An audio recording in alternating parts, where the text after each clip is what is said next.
Hi everyone. This is my Understanding Diversity project presentation. My name is Natasha Leger, and this is for ASU's EDU302 Diversity and Learning Context. I will be Miss Leger, the future special education teacher. My cultural autobiography includes the fact that I am white European descent for my race and ethnicity. For body, I am cisgender, heterosexual, able-bodied with an obvious undiagnosed ADHD. Yes, self-diagnosed. Socioeconomic status has always been pretty low, close to poverty. Yet I live in middle-class suburbia. I am middle-aged, Christian, monolingual English speaker, and I am the first generation college student / graduate as of next week. My specific research topic that I chose is the intersectionality of the use of sign language, or ASL, American Sign Language, by a cognitive disabled individual with communication barrier.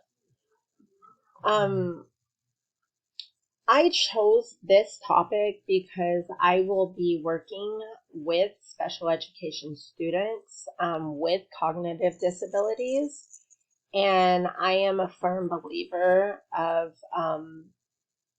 the use of maybe a simplified sign language system, something that each individual child or individual themselves will be able to pick up on, even with their cognitive disabilities.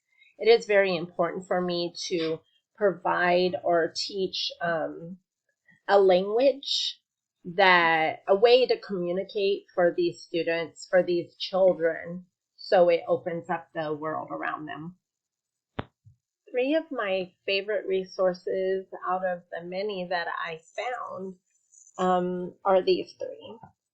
The first one is a book named Simplified Science.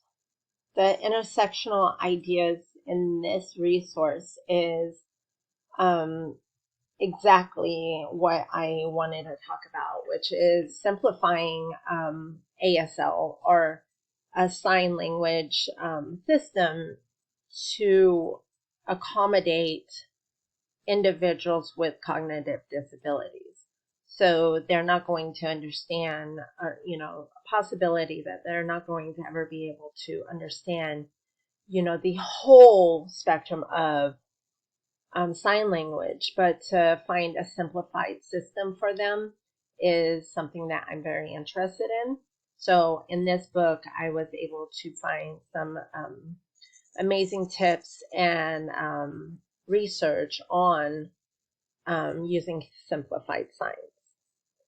On the second resource I found, I have here Communication Problems in Autism.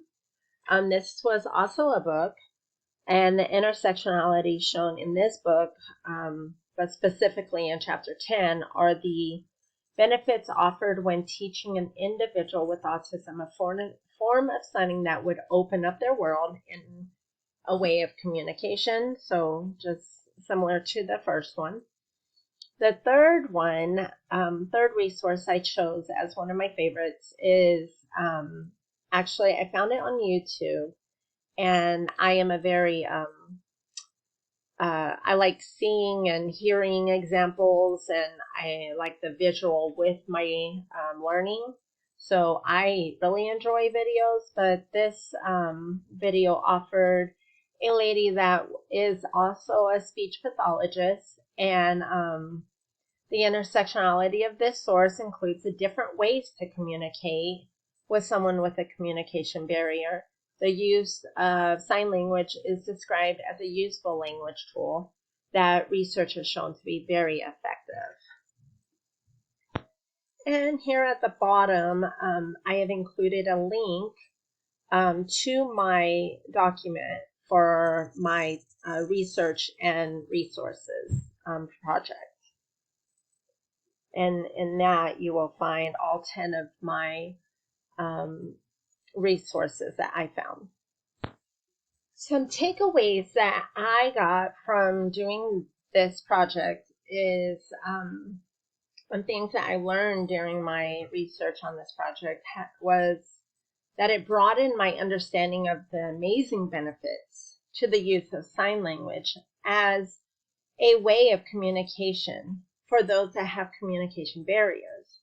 This could include autism, but not just autism. There's Down syndrome. There are individuals that just have the inability to vocalize their needs and not able to understand the whole package of ASL, American Sign Language. So it is very important to still be able to offer a way of communication, even if it's in its simplest form. I loved finding so much research on studies that prove the effectiveness of this language, and I would love to be an advocate for anyone that needs a way of communication and the use of ASL.